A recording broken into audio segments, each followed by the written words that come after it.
माँ के गर्भ से जन्म लिया हूँ, उसको कोई मिटा नहीं सकता। मैं आज जीवन पालन जहाँ हुआ उसको कोई मिटा नहीं सकता। लेकिन अतीत को भूलकर वर्तमान को देखना ही बुद्धिमानी है। वाल्मीकि ऋषि का नाम आप सुने होंगे, अंगुलीमाल डाके के नाम से प्रसिद्ध थे, लेकिन आज महर्षि वाल्मीकि हैं। तो अतीत हमेशा बदलता रहा है। अंगुलीमाल डाकू का नाम सुने होंगे। इसी को हम लोग बहुत ध्यान पर रखते हैं कि कौन से हमको लड़ना है। इसीलिए ये अपना पॉलिसी हम आपको नहीं बना सकते कि किनके साथ मेरी लड़ाई होगी।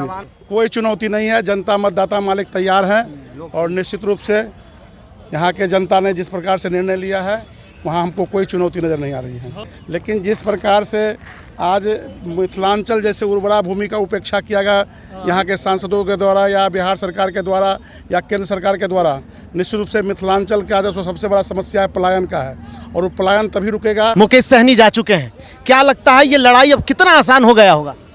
लड़ाई, कोई भी लड़ाई आसान होता है उसके सिस्टम से। चूँकि लगातार पिछले 3 दिन से मैं क्षेत्र में भ्रमण कर रहा हूँ, मैनेजमेंट बनाने की कोशिश कर रहा हूँ। मैनेजमेंट बनेगा, चुनाव निश्चित रूप से हम लोग बहुत बहुमत से जीतेंगे। एक और सवाल होगा, सवाल तीखा होगा, बुरा नहीं मानिएगा। गुलाब यादव आज वो भी नामांकन कर चुके हैं बीएसपी से, क्या वो आपके लिए टक्कर बनेंगे क्या? देखिए, अभी कुछ कहना हम नहीं कहना चाहेंगे, चुनावी दौर है जी।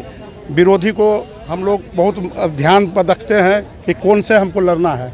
इसीलिए ये अपना पॉलिसी हम आपको नहीं बना सकते कि किनके साथ मेरी लड़ाई होगी। मेरी लड़ाई किनके साथ होगी ये आपको भी मालूम है, हमको भी मालूम है। बिल्कुल एक तरफा मामला। चुनौती क्या दिख रहा है आपको? कोई चुनौती नहीं है। जनता मतदाता मालिक तैयार हैं और निश्चित रूप से यहाँ के जनता ने जिस प्रकार से निर्णय लिया है वहाँ हमको कोई चुनौती नज़र नहीं आ रही है। मुकेश सहनी और तेजस्वी ने संदेश तो जरूर दे दिया है कि इस बार बेरोजगारी सबसे बड़ा मुद्दा होगा और यहाँ की भी सबसे बड़ी समस्या है। पार लाग जाएंगे ना आप?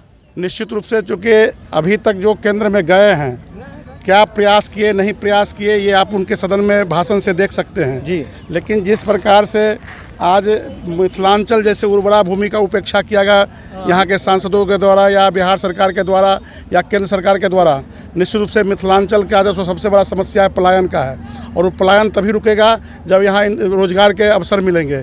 और रोजगार का अवसर अब खेती के अलावा जो है सो इंडस्ट्री से भी मिलता है। यहाँ जितने भी इंडस्ट्री थे, ये 17 साल के अंदर में एक भी ऐसा इंडस्ट्री नहीं खोल पाए जिसमें कि लोगों का वहाँ पर इंगेजमेंट हो। इस कारण पलायन लगातार बढ़ी है और इस पलायन को रोकने के लिए इंडस्ट्री के लिए लगातार हम प्रश्न के माध्यम से सदन में सरकार को दबाव बनाएंगे। जो भी सरकार बनेगी, हम लोग सत्ता में भी थे तो भी सरकार पर दबाव बनाकर मधुबनी के विकास के लिए संघर्ष करते रहे हैं। हम ये नहीं देखते कि सत्ता के को कचोटने वाला कोई बात निकले, इसलिए सत्ता को जगा कर रखना ही हम लोग जैसे जनप्रतिनिधि की जिम्मेवारी बनती है। एक और सवाल छोटा सा, आपके ऊपर आरएसएस के नेता का टैग लग रहा है, कई सारे फोटो हमने देखा है क्षेत्र में, हम तब से लगातार वो वायरल हो रहा है, उसको लेकर मैं अपने माँ के गर्भ से जन्म लिया हूँ, उसको कोई मिटा नहीं सकता। मैं आज जीवन पालन जहाँ हुआ उसको कोई मिटा नहीं सकता। लेकिन अतीत को भूलकर वर्तमान को देखना ही बुद्धिमानी है। अतीत उल्टाने लगे तो बहुतों का अतीत कुछ था। वाल्मीकि ऋषि का नाम आप सुने होंगे, अंगुलीमाल डाके के नाम से प्रसिद्ध थे, लेकिन आज महर्षि वाल्मीकि हैं। तो अतीत हमेशा बदलता रहा है। अंगुलीमाल डाकू का नाम सुने होंगे। इसीलिए अतीत को जो छोड़कर आगे बढ़ता है, उस आगे की ओर बढ़ता ही चला जाता है। लक्ष्य सामने जब रहता है तो निश्चित रूप से आगे बढ़ेगा। चलिए, आपको बहुत